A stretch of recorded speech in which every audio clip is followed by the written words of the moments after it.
हरे Krishna Bhakti Prem Swami Maharaj. Oh Krishna Kishor Prabhu, welcome.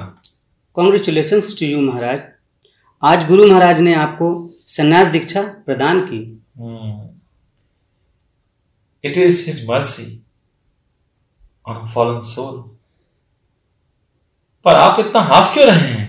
ओह, दरअसल गुरु महाराज आपको मिलने के लिए बुला रहे हैं। Okay, let's go in his quarters. Hare Krishna Guru Maharaj. Welcome Bhakti Prem Maharaj. Ganga Narayan now in संन्यास।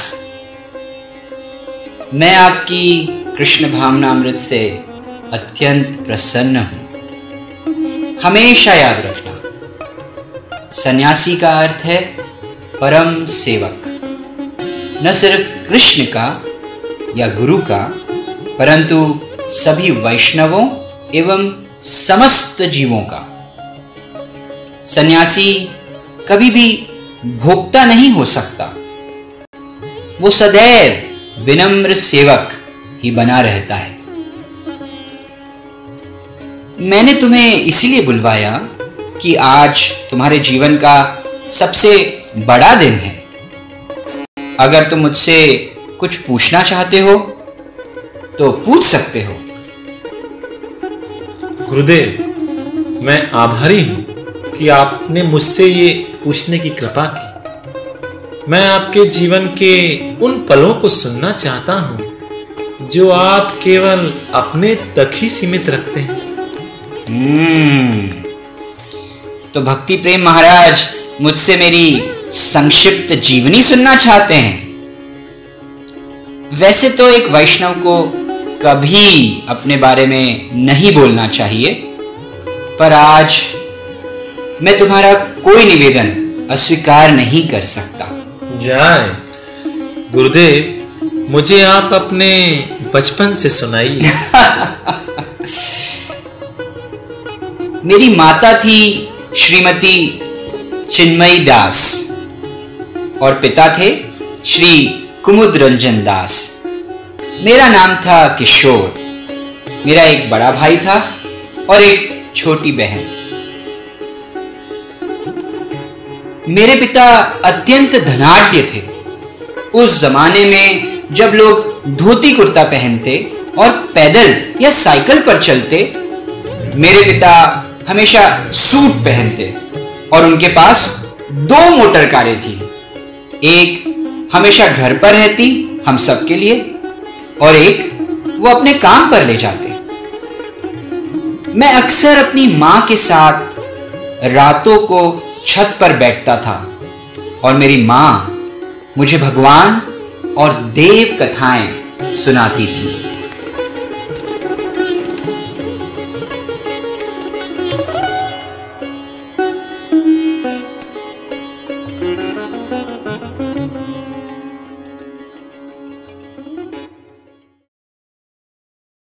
किशोर, मेरा प्यारा बेटा, पता है तुझे मेरे पास किसने भेजा है?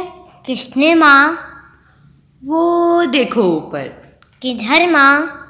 वो तारा दिख रहा है? हाँ माँ, पर वो तो आपने इंद्र का घर बताया था ना? हाँ बेटा। अच्छा, उसके ऊपर वो बड़ा तारा कौन है? वो जिनके 4 मुंह हैं। कौन?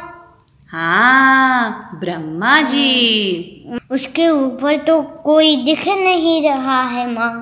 मेरे प्यारे किशोर, उसके ऊपर वो रहता है जिसके ये सारे तारे हैं। मतलब कन्हैया। कृष्ण कन्हैया दाऊ जी का भैया, कृष्ण कन्हैया दाऊ जी का भैया। अच्छा बताओ, कृष्ण क्या करते हैं?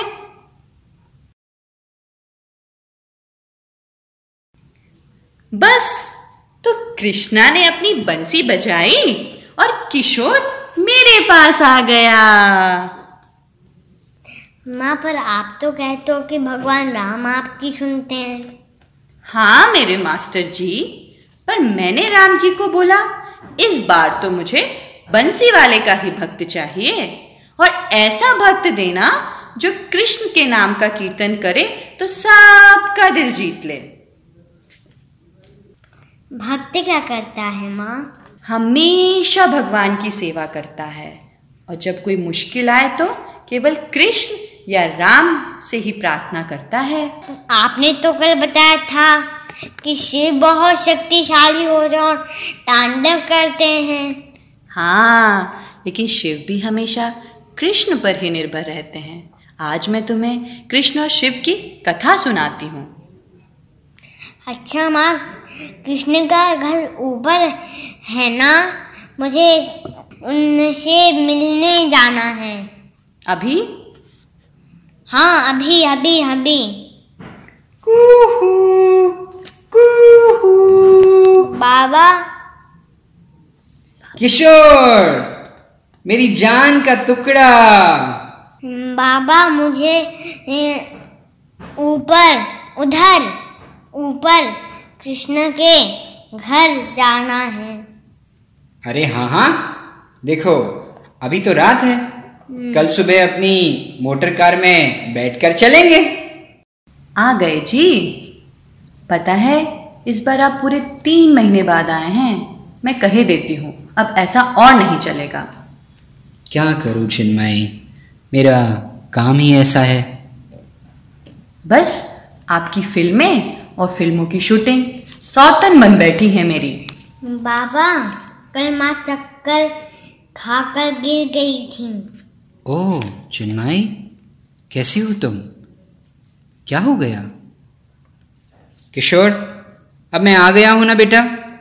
मैं कल ही डॉक्टर अंकल को बुलाऊंगा और आपकी माँ को पूरा ठीक कर देंगे। अच्छा सुनिए, किशोर ने पुनः अपने स्कूल में प्रथम स्थान प्राप्त किया है, और शिक्षक कहते हैं कि सर्वोत्तम छात्र है। सब कुछ इतना तेजी से सीख लेता है कि उनके पास कुछ बचता ही नहीं सिखाने के लिए। बाबा का बेटा तो किशोर ही है। किशोर को हम बड़े बोर्डिंग स्कूल में भेजेंगे और बड़े होके बाबा से भी बड़ी फिल्में बनाएगा विदेश जाके। क्यों, है ना? हिमालय वाले बोर्डिंग में।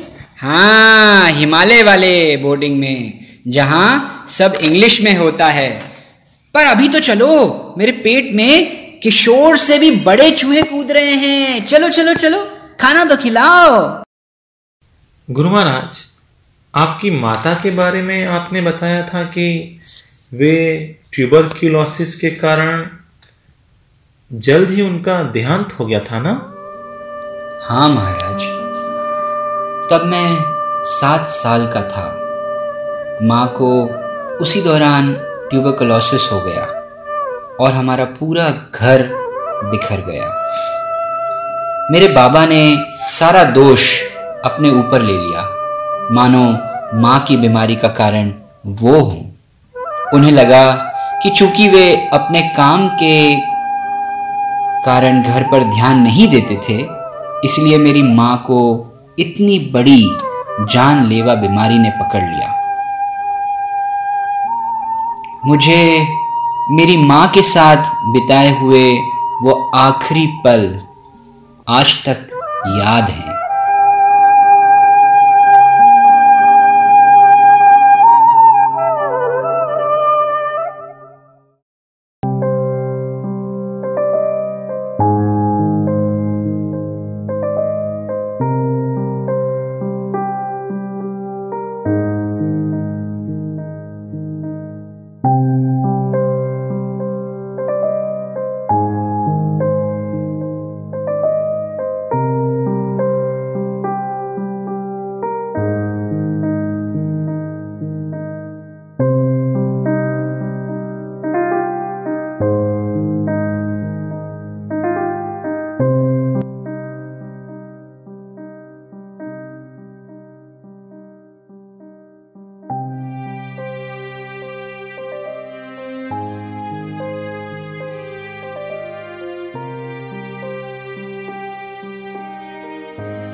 माँ आपसे मुझे मिलने क्यों नहीं देते? किशोर, मैं अब जल्द जाने वाली हूँ। फिर वापस नहीं आओगी क्या माँ? मैं हमेशा तेरे साथ रहूंगी, तेरे दिल में। जब तू गाएगा तेरी आवाज में गाऊंगी, और जब तू चलेगा तो तेरे कदमों के साथ साथ चलूंगी। और जब मैं गिरूंगा तो कैसे उठाओगी माँ? तुझे बंसी वाला उठाएगा, याद है ना तुझे? तू उसका है। मैं बंसी वाले को बोलूंगा कि वो तुझे नहीं ले जाए माँ।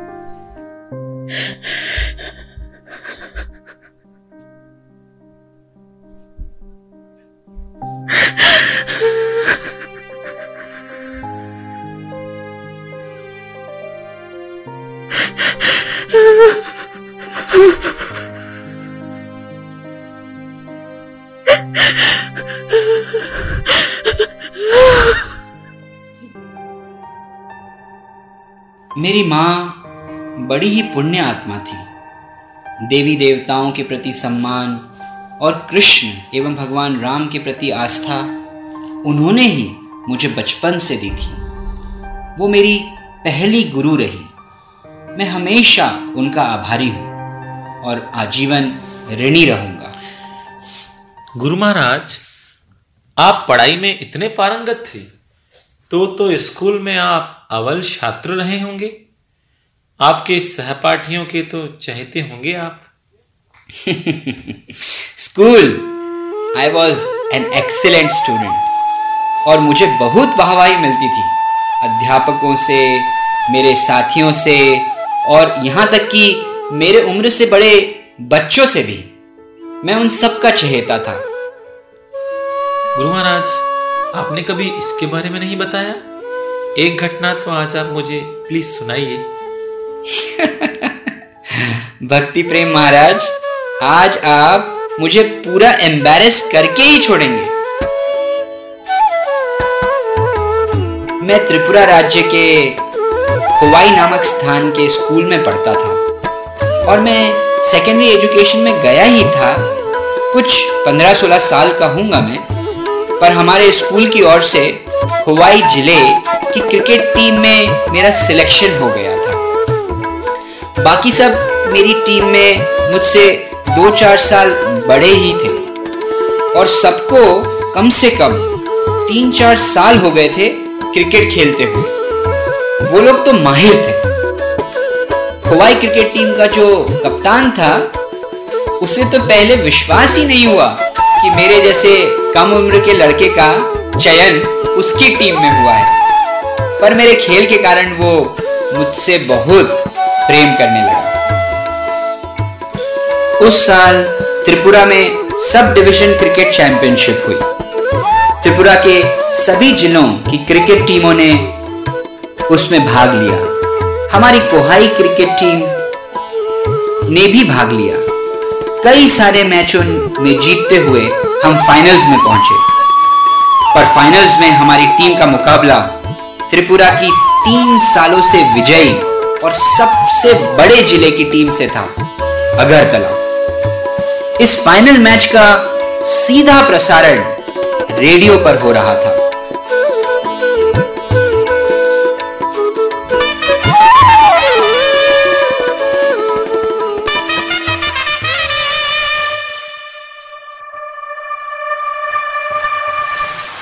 स्वागत है आपका महाराज वीर विक्रम स्टेडियम में।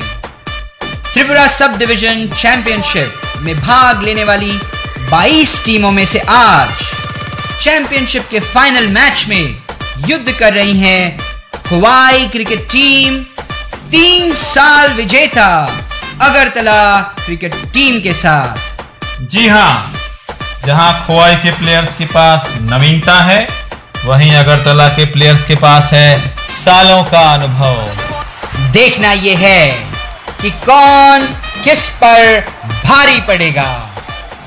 अगरतला ने अपनी पारी खेलकर 274 रन अर्जित किए हैं। खोवाई की टीम को 15 ओवरों में इस लक्ष्य को मात देते हुए 275 रन अपने खाते में डालने होंगे। हम आपको बता दें कि अब तक 7 ओवर हो चुके हैं। अगरतला ने खोवाई के 3 विकेटों को उखाड़ दिया है और चौथे विकेट पर खेल रहे हैं खोवाई के कप्तान यशपाल सिंह। काफी अच्छी पारी संभाल रहे हैं यशपाल, अपने सालों के क्रिकेट का हुनर दिखा रहे हैं। अब तक 2 ओवरों में 35 रनों का योगदान दे चुके हैं।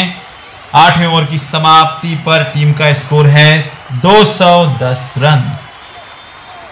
ओह, ये मैं क्या देख रहा हूं? 10वां ओवर डालने के लिए आ रहे हैं स्वयं अगरतला टीम के कप्तान और पिछले साल के man of the series Mushtaq Mohammad.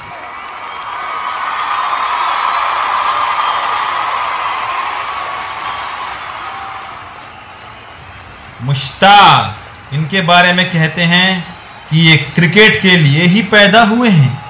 बहुत पक्के खिलाड़ी हैं मुश्ताक। देखते हैं कि यशपाल इनका सामना कितनी सूझबूझ से कर पाते हैं। ओवर की पहली गेंद और यशपाल का defence.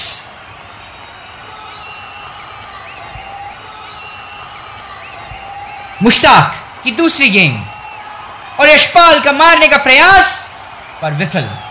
Of cut ball. Mushtaq फिर लाइन पर, यशपाल क्रीज से बाहर और उन्होंने उछाल दिया है। It's a wicket. Easy catch by Dravid. Wow, what a delivery. Yashpal पूरी तरह से बीट होते हुए। मुश्ताक मोहम्मद बहुत ही चतुराई से यॉर्कर देते हुए और सीधा कैच द्रविड़ के हाथों में। गौर करने लायक है कि अब तक सीरीज के सबसे ज्यादा कैचेस द्रविड़ ने लिए हैं। कहा जाता है अगरतला के टीम प्लेयर द्रविड़ क्रीज पर बैट्समैन और बाउंड्री के बीच दीवार की तरह फील्डिंग करते हैं। जिस कॉर्नर पर वो रहते हैं वहां गेंद बाउंड्री को छू नहीं पाती है। हाँ, वहां गेंद बाउंड्री को कभी भी छू नहीं पाती है। यशपाल मैदान के बाहर जाते हुए और खोवाई टीम के सबसे छोटी उम्र के प्लेयर किशोर दास मैदान में आते हुए दोनों के बीच में कुछ बातचीत। किशोर, अब सब तेरे ऊपर ही है। तू आउट तो पीछे सब अपने बॉलर्स ही हैं। बहुत मुश्किल है पर तू ही ये मैच जिता सकता है। दिखा दे यार कि तू किसी से कम नहीं। केवल 16 साल के हैं किशोर दास। अपनी टीम में सबसे छोटे हैं और पहली बार खेल रहे हैं सब डिवीजन चैंपियनशिप। अगरतला के कप्तान मुश्ताक बॉलिंग पर। वाह, बहुत ही अच्छी डिलीवरी और किशोर बीट होते हुए। मुश्ताक की दूसरी गेंद और फिर बीट हुए किशोर। बहुत ही सजे हुए बॉलर है मुश्ताक। ऐसा लग रहा है कि आज खोवाई की टीम को यहीं अपना स्कोर रोक देना पड़ेगा। 210 रन और ओवर की आखिरी गेंद। मुश्ताक की बेहतरीन गेंद और किशोर ने अपना खाता खोला। 1 रन लिया।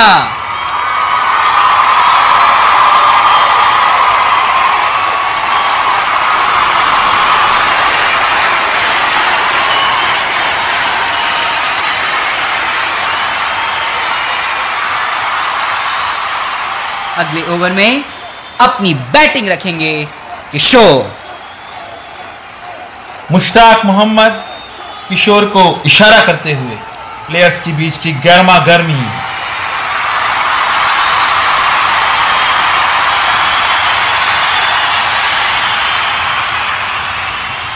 हवाई की टीम की आखिरी उम्मीद है किशोर, लेकिन लगता नहीं है कि किशोर आज इस मैच में अपनी टीम को जिता पाएंगे। है भी सही, एक 16 साल का बच्चा इतने टफ कंपटीशन में भला कैसे रह पाएगा, जहां उसके सामने इतने अनुभवी खिलाड़ी हैं और किसी का भी सहारा नहीं। गौरतलब है कोई और बैट्समैन खोवाई की टीम में नहीं बचा है और अभी भी वे जीत से 64 रनों की दूरी पे हैं। मैच काफी एक तरफा हो गया है। दर्शकगण अगरतला अगरतला का नारा लगा रहे हैं।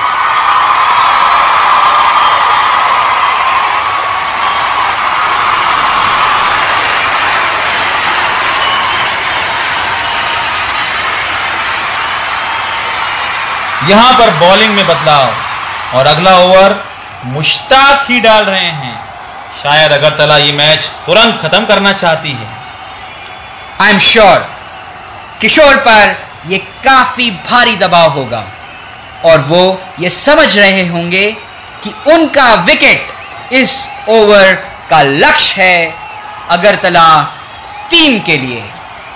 11वें ओवर की पहली बॉल, खोवाई 211 रन 5 विकेट पर।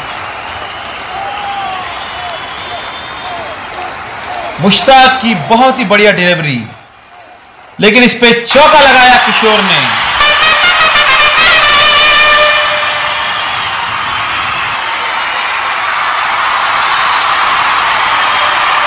This is unbelievable. दर्शक सुन्न पड़ गए हैं। What a stroke! किशोर पूरे कॉन्फिडेंस में। ओवर की दूसरी गेंद Mushtaq. This is crazy! Of side की बॉल पर किशोर का चौका। फिर से व्हाट एन इजी प्ले! बहुत ही खूबसूरती से किशोर ने फ्लिप किया और गेंद बाउंड्री को चूमती हुई। खोवाई टीम की शायद सांसें वापस आ रही हैं। किशोर अगरतला को कड़ी टक्कर दे रहे हैं। ओवर की आखिरी गेंद और किशोर की रनिंग बिटवीन द विकेट्स। अगले ओवर में भी बैटिंग खुद संभालेंगे किशोर। त्रिपुरा के सब डिवीजन क्रिकेट चैंपियनशिप का यह सबसे रोमांचकारी match.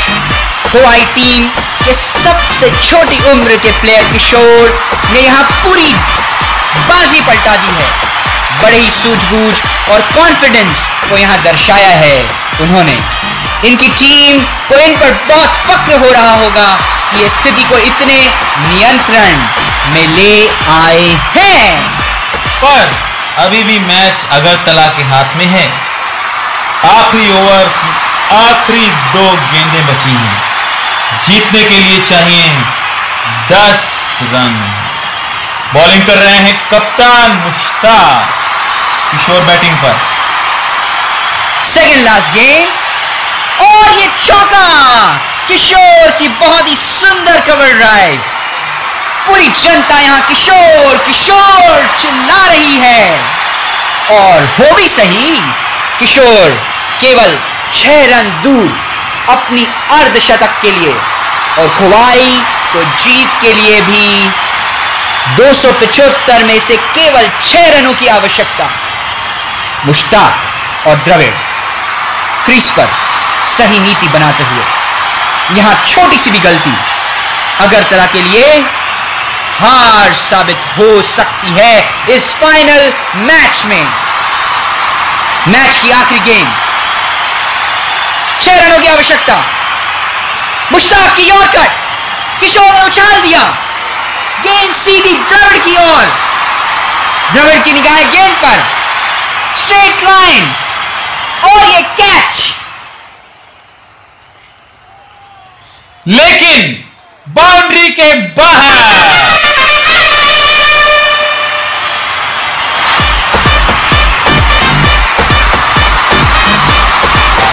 It's a six! Unbelievable! Wow! Kishore ने कर दिखाया। लास्ट बॉल पर किशोर का छक्का। किशोर का अर्धशतक और टूर्नामेंट में अपनी टीम की जीत दोनों पूरी की उन्होंने इस आखिरी गेंद पे। मुश्ताक मोहम्मद अपना सर पीटते हुए किशोर ने पूरे स्टेडियम में साबित कर दिया कि वो छोटे हैं पर सबके बाप हैं। इतनी सूझबूझ और धैर्य रखने वाला ये लड़का किशोर अवश्य अपने जीवन में बहुत आगे तक जाएगा। वाह गुरु महाराज, आप बचपन से ही हीरो रहे हैं? नहीं नहीं, मैं हमेशा जीरो रहा हूं। हीरो केवल श्रील प्रभुपाद हैं। एक भक्त को कभी अपने प्रति गौरव की भावना नहीं रखना चाहिए। उसका गौरव उसके गुरु होते हैं। गुरु महाराज, आप पढ़ाई पूरी करने के लिए जर्मनी में गए थे, फिर आप भारत कैसे वापस आए? जर्मनी में मेरे कुछ मित्र थे और जीवन सब ठीक चल रहा था, पर एक दिन उन्हीं मित्रों के साथ बिताए हुए पलों ने मेरे हृदय में हलचल ला दी।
क्या खाना है यार, इस रेस्टोरेंट का मजा ही आ गया। हाँ सुजैन, लेकिन ये किशोर के हाथ से बना हुआ जितना स्वादिष्ट नहीं है। किशोर तो कुक है यार, मुझे हमेशा इंतजार रहता है इसके हाथ का पका हुआ खाने का। किशोर, हमें भी रेसिपी बताओ भाई, तुम्हारे आइटम्स को हम भी तो कॉपी कर सकें। I'll tell you, ये केवल रेसिपी का जादू नहीं है, हमारे किशोर के हाथों का जादू है। किशोर, जो भी तुम बनाते हो ना यार, इतना मजेदार होता है खाने में कि लगता है खाते जाओ और खाते जाओ। हाँ, भुखमरी के देश से तो आया है किशोर। तो किशोर, हर साल तुम्हारे भारत में कम से कम कितने लाख लोग भूख से मरते हैं? भुखमरी तो भारत की बीमारी है। कैसे बोल रहे हो चक? मैं भारत में जन्मा और बड़ा हुआ, परंतु मैंने कभी भी किसी को वहां भूख से मरते नहीं देखा। अच्छा, सच में? हर कोई ये जानता है, भारत का ये कड़वा सच है। तुम्हें अपने देश के गौरव को बचाने की जरूरत नहीं है। जो सच है वो सच है। भारत कोई गरीब देश नहीं है। भारत भौतिकतावाद में इतना धनी नहीं है, लेकिन इसका मतलब ये नहीं कि वो गरीब है, क्योंकि अगर वो गरीब होता तो क्रिस्टोफर कोलंबस भारत को ढूंढते ढूंढते इतना दूर नहीं आता, या ब्रिटिश राज्य भारत को सोने की चिड़िया नहीं कहता, या अपने माथे का ताज जैसी गणना नहीं देता। बॉस, तुम कुछ भी कह लो, पर भारत की भिखमंगी और गरीब अवस्था किसी से भी छुपी नहीं है। और हम सब यही जानते हैं कि भारत मतलब भिखारी देश, भिखारी देश, भिखारी देश। चाक, ध्यान से सुनो जो मैं बोल रहा हूं।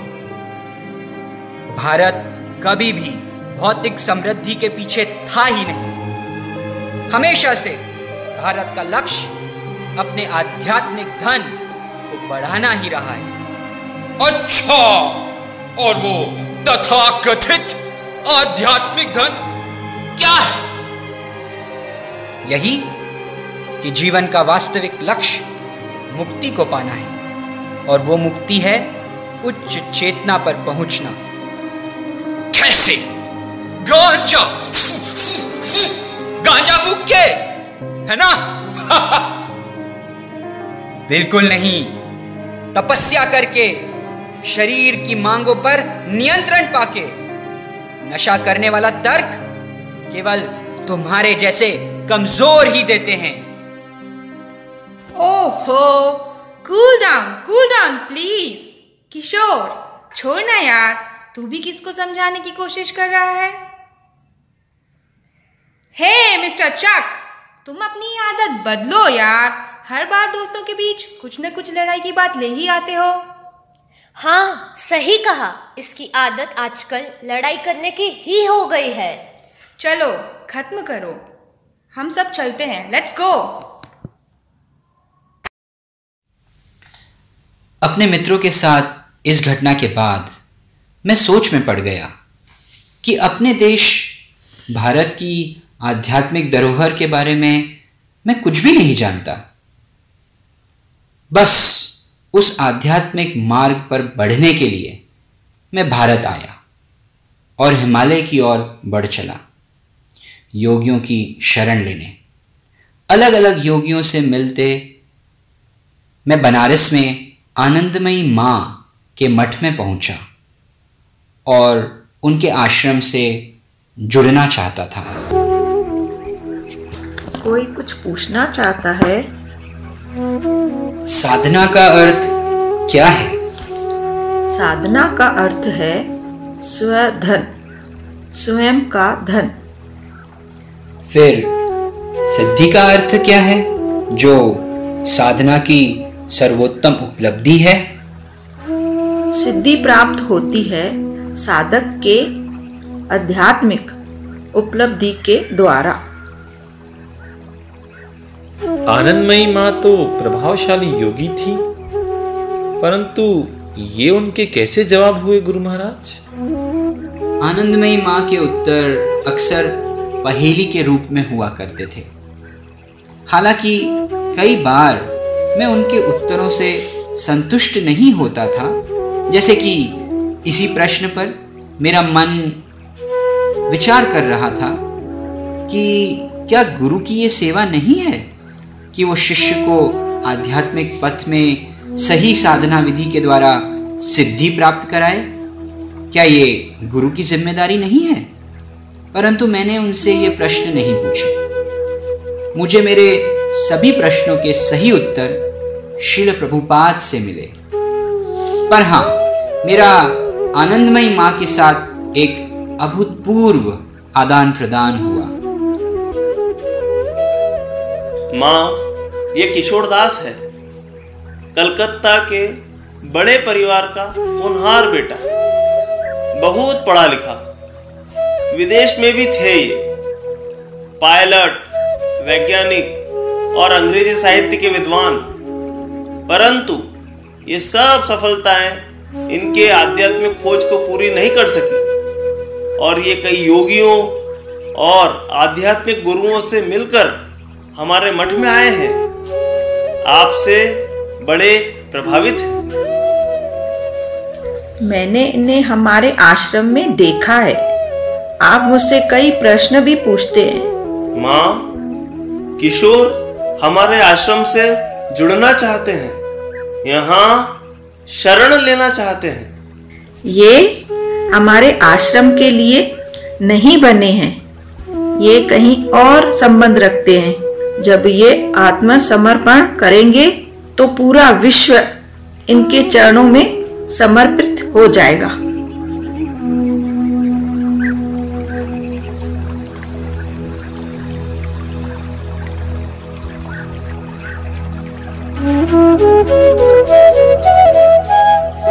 जय गुरु महाराज।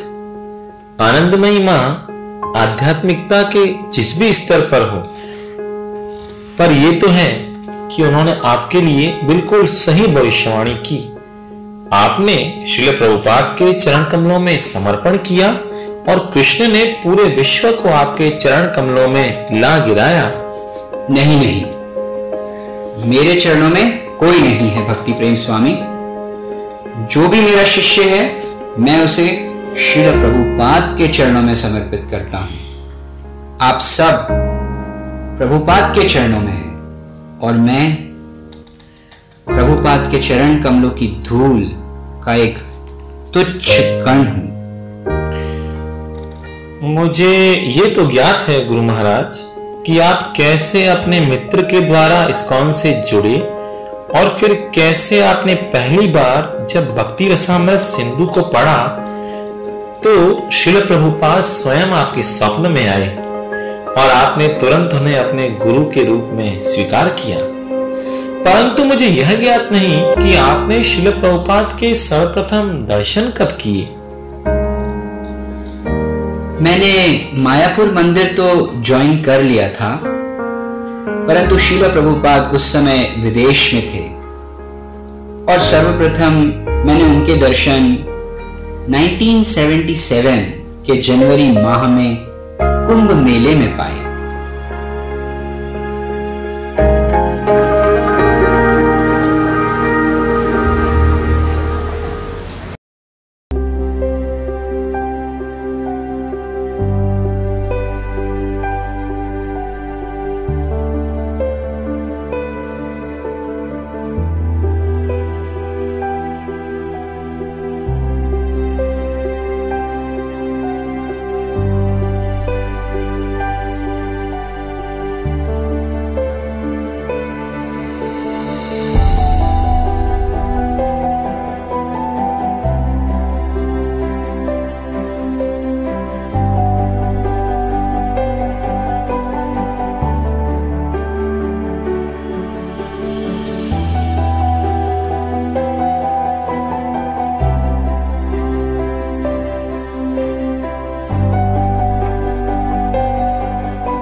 मैं कुंभ मेले में श्रील प्रभुपाद की पुस्तकें वितरण कर रहा था।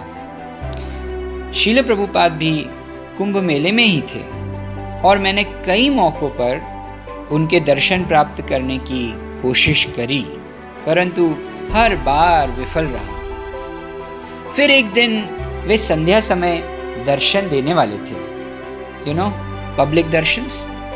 मैं उस दिन सुबह से पुस्तक वितरण के लिए कुंभ मेले में निकल गया और मैं पुस्तक वितरण में इतना लीन हो गया कि कब संध्या हो गई मुझे ध्यान ही नहीं रहा।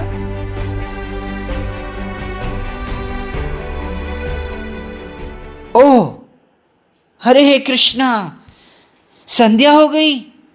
उधर टेंट में श्रील प्रभुपाद के दर्शन का समय हो गया होगा। हे कृष्णा, मैं कितना मूर्ख हूं, समय का ध्यान ही नहीं रखा। अब भागता हूं, नहीं तो श्रील प्रभुपाद के दर्शन मिलना संभव ही नहीं होंगे। ओ कृष्णा, मेरी मदद करो भगवान, प्लीज आज मुझे प्रभुपाद के दर्शन करा दीजिए। जब मैं भागते भागते श्रील प्रभुपाद के टेंट में पहुंचा, टेंट करीब 1000 लोगों से खचाखच भरा हुआ था। अंदर जाने की जगह ही नहीं थी। जैसे तैसे मैं लोगों की सबसे आखिरी पंक्ति और पीछे की दीवार के बीच में सटा हुआ खड़ा हो गया और सामने, मेरी आंखों के सामने स्टेज पर मैंने अपने जीवन में प्रथम बार मेरे eternal spiritual master Srila Prabhupada के दर्शन करे।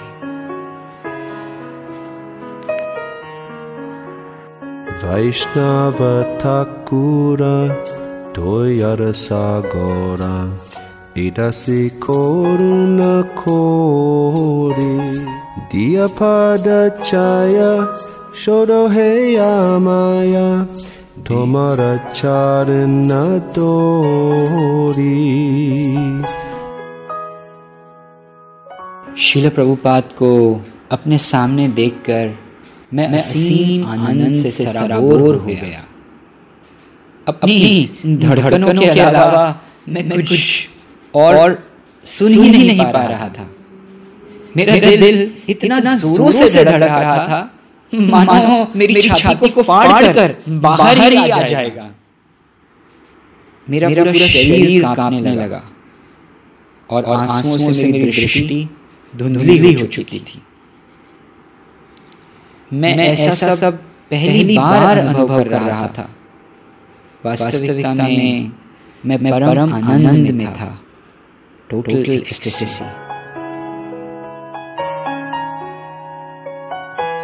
कृष्ण से तुम्हारा कृष्ण देते पारो तुम्हारा शक्ति आचे। थोड़ी देर में जब मैं अपने होश में आया तो मैंने श्रील प्रभुपाद को ठीक वैसे ही देखा जैसे मैंने उन्हें भक्ति रसामृत सिंधु पढ़ते समय अपने सपने में देखा था। श्रील प्रभुपाद सूरज के समान चमक रहे थे और व्यासासन पर बैठे थे जो एक सिंहासन की तरह प्रतीत हो रहा था। वे पूर्ण आध्यात्मिक शख्स थे, कृष्ण के ज्ञान में पूर्ण परिपक्व, जिस ज्ञान को वे अत्यंत कृपा से लोगों में बांट रहे थे। लोग श्रील प्रभुपाद से प्रश्न कर रहे थे और वे सभी प्रश्नों के उत्तर हिंदी में बड़ी सरलता और प्रमाण के साथ दे रहे थे। हालांकि एक व्यक्ति ने बड़ा चुनौतीपूर्ण और अप्रिय प्रश्न पूछा। তুমি কেন এতগুলো নতুন মন্দির তৈরি করছো যখন আগের থেকে এত পুরানো মন্দির আছে যেগুলোর সারাই দরকার? ये मुझसे पूछ रहे हैं कि आप सब नए मंदिर क्यों निर्माण कर रहे हैं जब इतने पुराने मंदिर हैं जिन्हें मरम्मत चाहिए। वो आपके बगल में जो स्त्री बैठी है वो आपकी क्या लगती है? मेरी धर्मपत्नी है। आपने विवाह क्यों किया?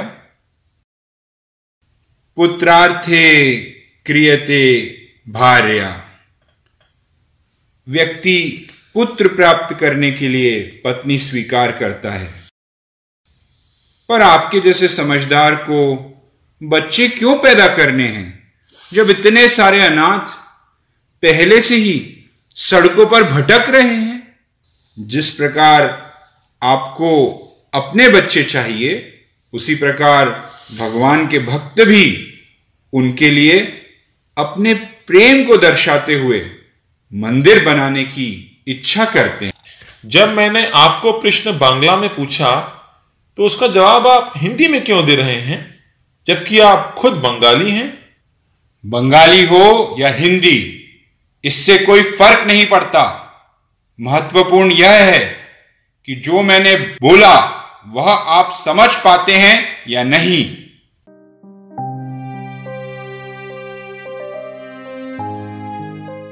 गुरु महाराज, श्रील प्रभुपाद ने तो उसकी धज्जियां उड़ा दी।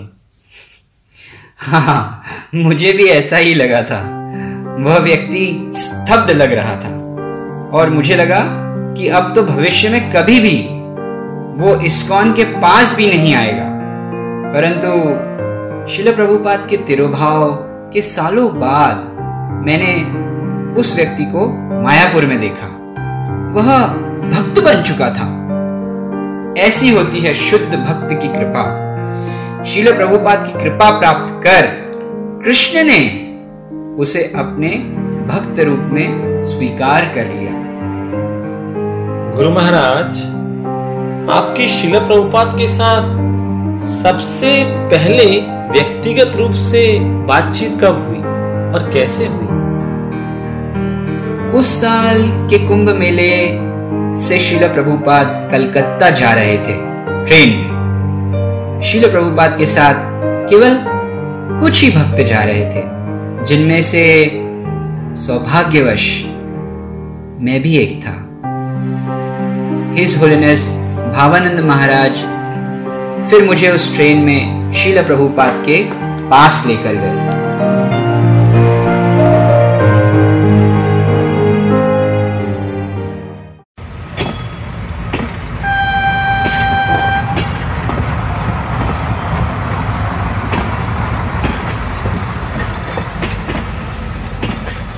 आओ, मेरे पास बैठो। नहीं नहीं प्रभुपाद, मैं यहाँ नीचे ही ठीक हूँ। नहीं, तुम यहाँ बैठो।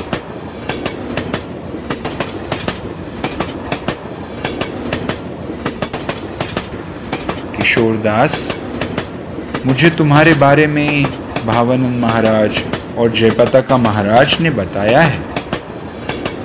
मैं तुम्हारा अत्यंत धन्यवाद करता हूँ कि तुम आध्यात्मिक मार्ग के प्रति जिज्ञासा रखते हो और तुमने इस्कॉन में अपना समर्पण किया है।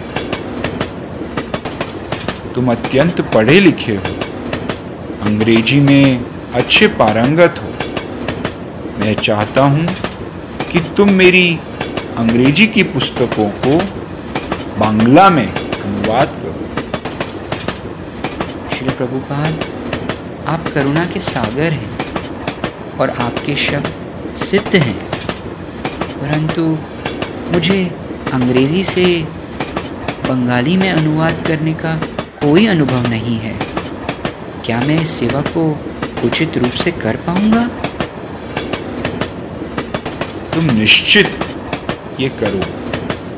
प्रयास व्यक्ति को उत्तम बना देता है। जो आज्ञा श्री प्रभुपाद। ऐसा था श्रील प्रभुपाद के साथ मेरा पहला आदान प्रदान। गुरु महाराज, पहली ही भेंट में श्रील प्रभुपाद ने आपको इतनी महत्वपूर्ण सेवा दे दी। कृष्ण के लिए हर सेवा महत्वपूर्ण है, चाहे वह पुजारी की हो या पुस्तक वितरण की हो। आवश्यक यह है कि हम सदैव सेवा की चेतना में रहें और ये चिंतन रखें कि मुझे सेवा से अपने गुरु को प्रसन्न करना है और कृष्ण को संतुष्ट करना है।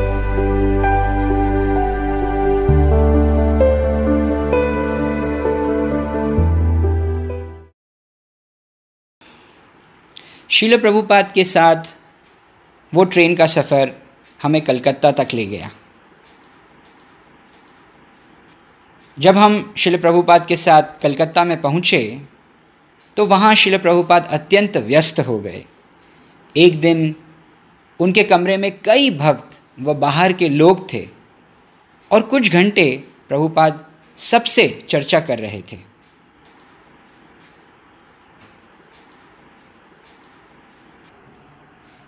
अब मैं आप सबसे निवेदन करूंगा कि आप मंदिर में संध्या आरती के दर्शन लेकर प्रसाद प्राप्त करने के बाद ही प्रस्थान करें।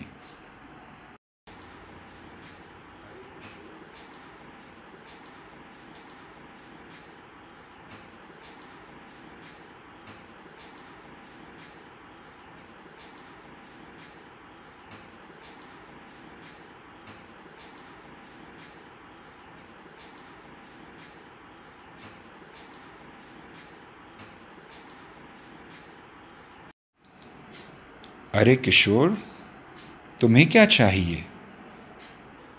श्रील प्रभुपाद, मैं बस आपके पास रहना चाहता हूँ। फिर अंदर आ जाओ।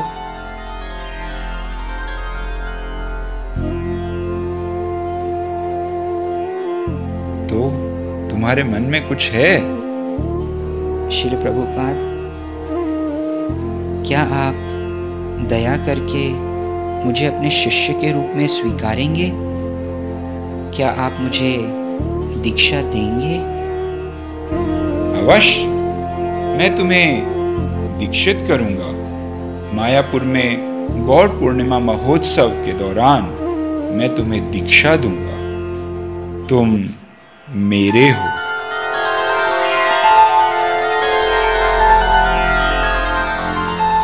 बस तब से लेकर आज तक श्रील प्रभुपाद ने मुझ जैसे तुच्छ जीव को अपने चरण कमलों में रखा है। अपना बना के रखा है और मैं आशा करता हूँ कि वे सदैव मुझ पर अपनी असीम करुणा दर्शाते रहेंगे।